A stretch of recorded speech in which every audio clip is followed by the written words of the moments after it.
Welcome to AlexGs Aquarium, everybody. Today we have another DIY project that I want to bring up, and it's one that I think is important for just about anyone that has an aquarium, and that is keeping tops on your tank.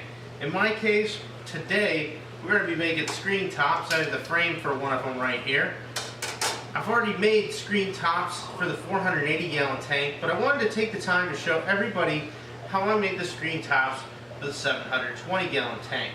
Now, it's a relatively simple process, and there's a lot of other DIY videos out there that have done it. I wanted to give a little bit more detail and some of the little tips and tricks that I found while I was doing this that, you know, may or may not be in other videos, so I'm sure there's a whole bunch of them out here. I will say I did base this largely in part on what BRS TV has done in their YouTube series. When they talk about DIY screen tops, I'm using the 1/4 inch mesh that you pick up from BRS. It is pretty easy to work with, pretty simple, and I'll show you guys how I made the screen tops for this tank, which really isn't that difficult, and then we'll go ahead, install them, and be all squared away. Let's go ahead, take a look at what the first step of this process is going to be. The first step of this process is relatively easy, and that is we need to make some screen frames. I'm going to go into this briefly in a few minutes. More importantly, in my case, I need to be able to support these screen frames. I don't want to sit it on the top of the glass. I like to get a little bit of a cleaner look, so I want this to sit inside the lip of the tank here. Since I want that flush and clean look in this tank, I need to have something for the screen tops to rest on. In this case, I've cut some small little pieces of acrylic on the saw, and I'm simply just going to take the rough edge of this, that was the sawn edge, and I'm going to silicone it to the pond armor on the side. I'm going to use just a small piece of the screen framing as a guide to kind of help me figure out exactly where these are going to go. I'll let it sit for about 24 hours. Once I've got these attached, the next steps are going to be to do some measuring, get these screen frames cut out. Already got some of these cut out. I'm going to show you guys how I did that, and then we'll go into actually putting the screen netting onto the screens, fitting them, and then I'll show you how I made a simple little lift on them using a zip tie that'll allow you to pull those screen tops on and off pretty effortlessly without attaching anything really fancy to it. I'm also going to talk about a couple of other solutions that I've used in the past for keeping fish from jumping out of tanks, which is going to be necessary given where my water return is. I can't cover it all with a screen top, so I want to cover it up with another product, which we'll get to a little bit later. The first step of putting in the little acrylic pieces here is pretty simple. Get yourself a tube of silicone 1. You do not want to use silicone with any kind of additives. You just want 100% silicone clear is what I prefer. And another alternative to that, if you've got more heavy duty applications you're doing, or you're going to be working with mounted glass, do yourself a favor and get some RTV 108. It is also clear. That is more of a high quality adhesive rather than just a silicone. But in any case, we are going to use this to attach these little pieces of acrylic to the sides here. Now, I will make a quick note here. Acrylic and silicone do not have a great bond on them. This is not intended to support a lot of weight or be a very strong bond. It will attach to the rough surface on here and give it enough to where screen tops shouldn't be a problem for it to adhere to. This should be enough to where the silicone to the pond armor should be more than enough to hold up the weight of a screen top, as long as it's not getting constantly slammed down on it really hard. If you feel that you're going to have a lot of weight and pressure, instead of using acrylic, if you have a glass tank or you're using pond armor, go ahead and cut some little pieces of glass, or you could even get some small little glass tiles, because silicone and RTV will bond to those substances a lot better. And so if you're worried about strength in it, go ahead and do that. I'm going to start with these acrylic pieces. If they start to fall off in the future though, I'm going to go right to using glass. Real simple. I'm just going to take a dab of silicone on each one. Use a piece of my screen framing as kind of a guide to level it as best I can. Now the only thing I will caution everybody on as well with this is do not get the silicone in the water. When it is not in a cured state, it can be toxic to your fish and corals and other inverts. So be really careful with this part. Just use a little bit of it. Take your time so you don't drop anything in. Let's go ahead and get this started. I'm going to get these all adhered on here on the back side, and we'll reverse around and do the front side as well.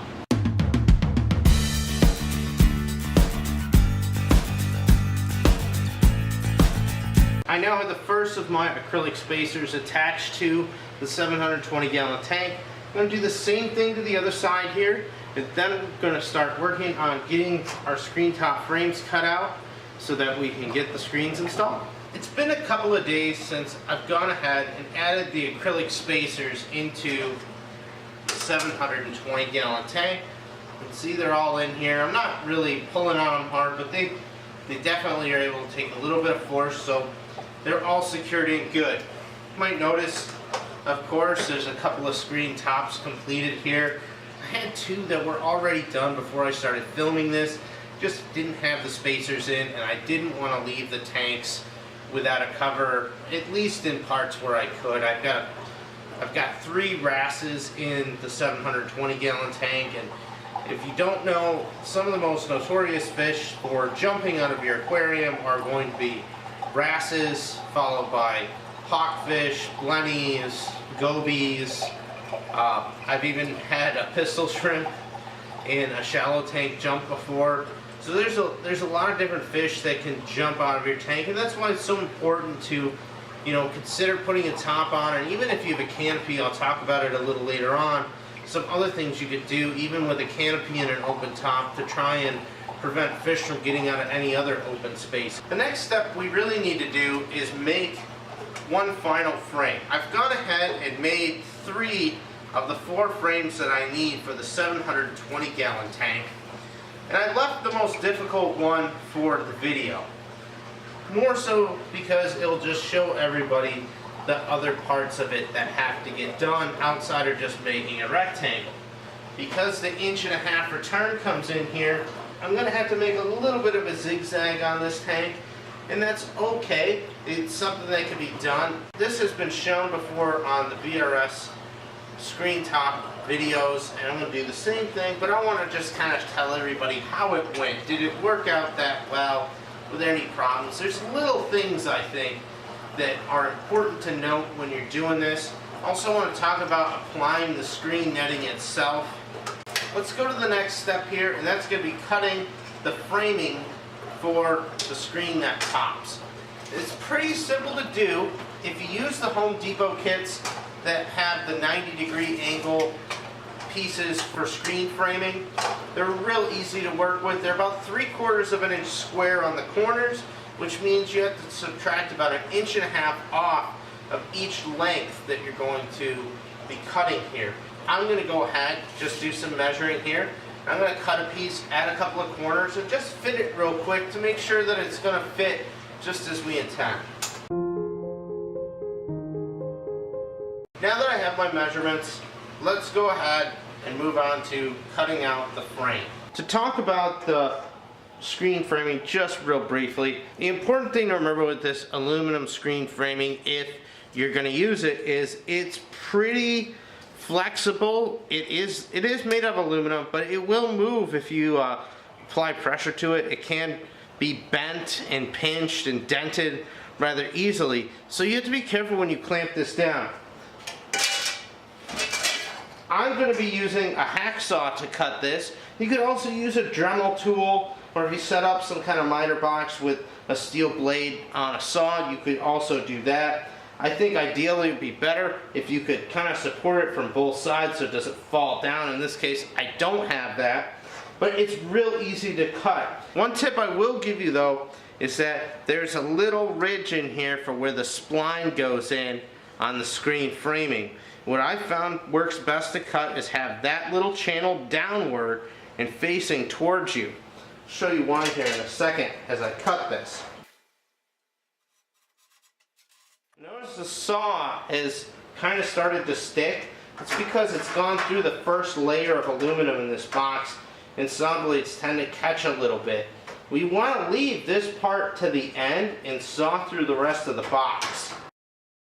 The reason I cut with the channel of the screen frame facing me is that as you cut through the box portion of it, if you don't cut through that first and you cut through the channel last, what will happen is sometimes you'll tear the aluminum on the screen framing because it catches a little bit more there. Now you're going to have some burrs here, and that's okay.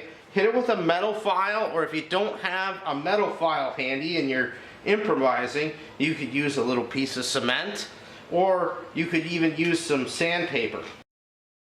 It's important to try and get those little metal burrs off, because if you don't, there's a risk they could fall into your tank. Now, where a little bit of aluminum shavings getting into your tank might not cause a problem, there is a risk, of course, that you can cause metal poisoning in your tank, and trying to limit that as much as you can is something that you should be aiming for when you do any kind of project around your aquarium that involves metal. Now, aluminum, like anything else, can corrode in seawater. I really want to test this out and see how it works, though. If these frames hold up well, I'll keep using them and maybe replace them every couple of years. But if I'm getting a lot of corrosion and I'm worried about any of it falling into the tank over time, I'm going to end up changing my strategy up a little bit, and I'm probably going to make this frame for the screen top out of acrylic. But I figured this would be a good way to start, since it's an idea that's out there. I want to see how well it works. The next step, of course, with this is to attach your corners. And as I said, these come from Home Depot. Unfortunately, they were all out of brown, which you would think that Home Depot would have, you know, a giant stockpile of this, but I went to 2 of them and all they had left was gray. I don't really care, though. It's not a big deal. It's hidden. All you gotta do is push them in like so, and it's done. Again, we'll do it on this side, and this side's done.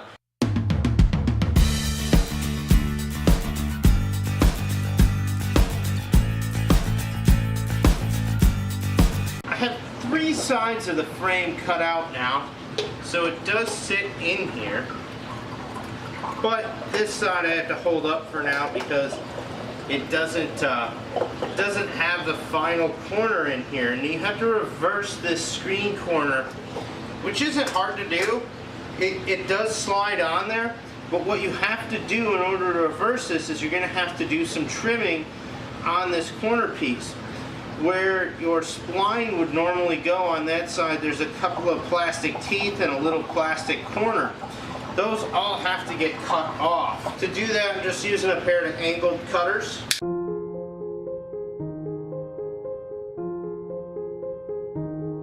With that complete, I'll be able to slide this on in reverse.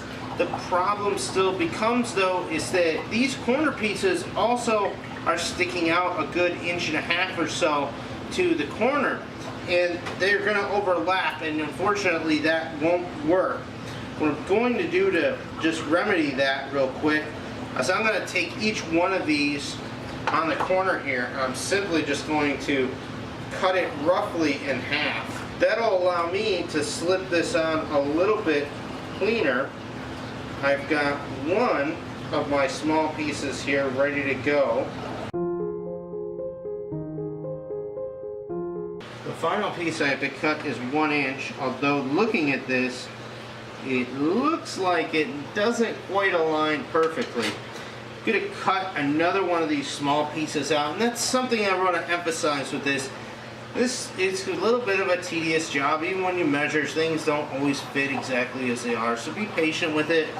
I'm going to recut this piece just because the way that it's resting against the side of the tank is a little bit off, and I don't think it's going to line up quite right.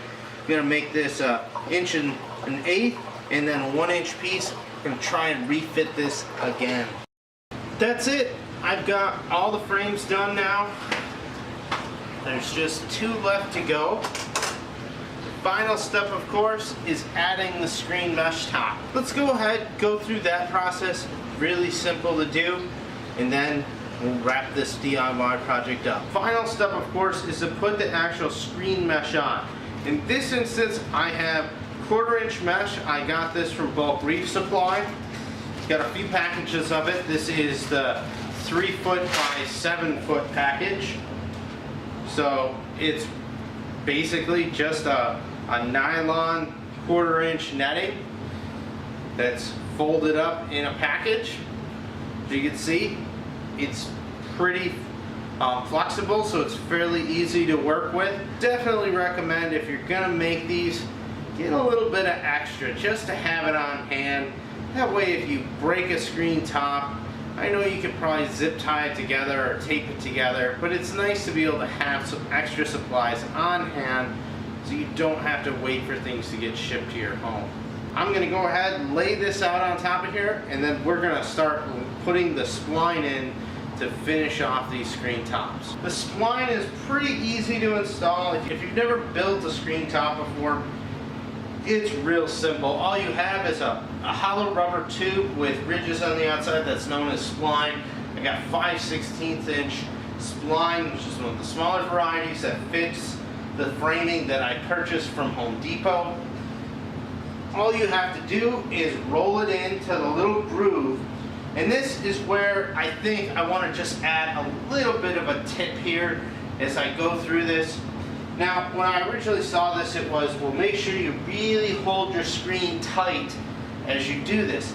Now, I will say, that is something you definitely want to be able to do. You could do it with 2 people, probably a little easier. By yourself, it's not so bad. I will state though, don't overstretch it, because if you do, depending on the width of your screens, it will actually start to hourglass the frame and pull it inwards and give it a bow if you pull the screen too tight. So be a little careful with that. I'm lining it up just about as good as I can. It doesn't have to be perfect like anything else DIY. I'm going to start off by just taking my little spline roller. I got this at Home Depot too. It was like $5. Just going to line it up as best I can here. It's a little wider than the 36 inches that it's advertised with, which is just fine. And I'm just going to roll along.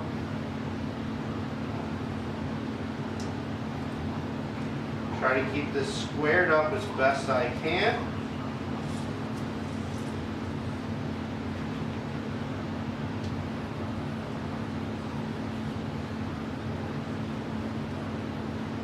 It's okay if it comes out of the slot a little bit as you're putting this in. Again, go through, try to keep it lined up. You'll notice as you put the spline in, you'll start to see the screen netting start to get pulled, because as it's getting pushed in, it starts pulling.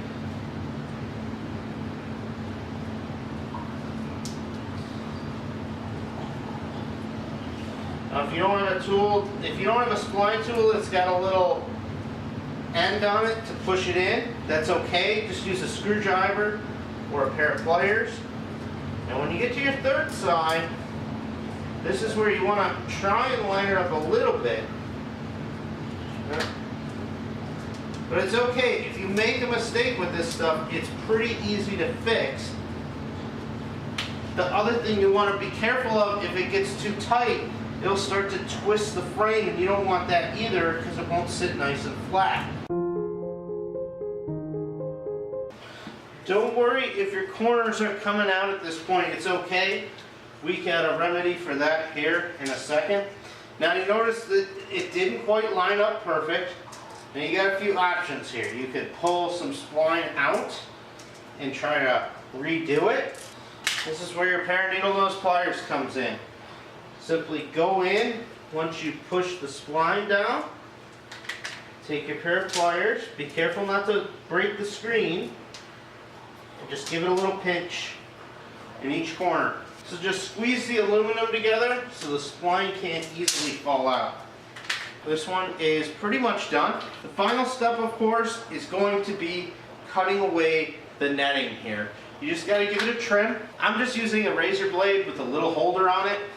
All you have to do is go around the edge of the spline and cut off the excess netting. You always want to leave a little bit of excess on here so that it's easy. One tip, of course, whenever you're using any kind of blades or knives or cutting, always make sure you cut away from yourself and never towards yourself. If it slips, these things are of course very sharp and it can cause an injury, so be very careful with it. Here we go, one screen top done. Not perfect, but this netting's nice and taut and it lays nice and flat, which is exactly what I want. It's going to prevent fish from jumping out. That's the most important part of this. One more to go. We'll speed through this one real quick. Only difference is we just have to go around a little corner. Simple. Just go around with the spline. There's not a channel to follow with it. That's okay. Just keep going around it like you would any other screen installation. I'm going to put this one on the tank, and we'll get this one done and get the final assembly done.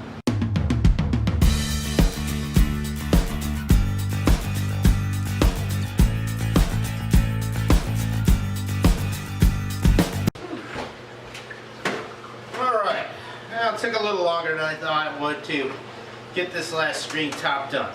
Final piece I'm going to do for my screen tops is I need to have a way to pick these up. And I know some of the nicer screen tops out there that fitted to tanks have little feeding doors and whatnot. I could have probably implemented something like that, but I just really didn't think it would be that big of a deal to just pick the screen top and move them over. I got plenty of space up here, as you can see. So what I'm going to do is a really cheap, easy solution to pick the screen top up. What I'm going to do instead is just use a simple zip tie. Go underneath, go around,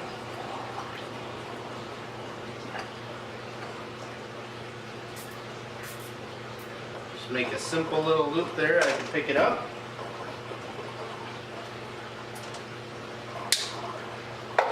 Turn the back side of it, and there I go. With the screen tops complete, the final step that I took was to add a zip tie onto them so I can lift them out of place. Since they are a snug fit in here as some of them, just gotta make sure that it's not too tight of a fit where you're gonna pull the screen out. Other than that though, that's pretty much it. This is the screen tops that I built for the 720 gallon tank and the same that I did for the 480 gallon tank. One final thing I want to mention before I go is if you do have a tank where you have a canopy or you have little gaps that you have to fill like I did on my 480 gallon tank, I ended up getting some plastic gutter guard.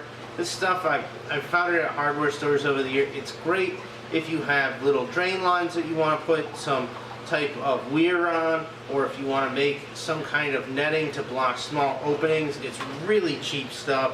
Find it at the hardware store. It's made out of plastic. I've never had any problems using it in reef tanks before. Best thing is I have adapted it to use it on canopies to fill in the back spaces or little holes in top. That way if you have a canopy, you could still protect it a little bit and make it so that if a fish jumps, if it is an open top with a canopy, if they hit a side or they're going to go to where there is an exit to the floor, you could put up some gutter guard, which still allows airflow, but will help to deflect the fish off of the side and back into the tank so they don't wind up on your floor. Real quick, I'll show you the one little piece of this stuff I used in the 480 gallon tank right around the return pipe entry. This is the one place I used gutter guard in the 480 gallon tank, just to make sure that this little corner is sealed off. It might not seem like much, but unfortunately fish that are going to jump, they always tend to find these little tiny openings, and that's what they tend to go through. So this little piece of gutter guard could definitely help. But these are the screen tops, the 3 over the 480 gallon tank, and then the 4 over the 720 gallon tank. Can't wait to get more fish in here. I'm going to be a lot less worried now with these on here. Of course, if you have questions on this DIY project today, please leave them down in the comments below. If you liked today's video, go ahead, give it a thumbs up. As always, thanks for watching everybody, and I will see you on the next video.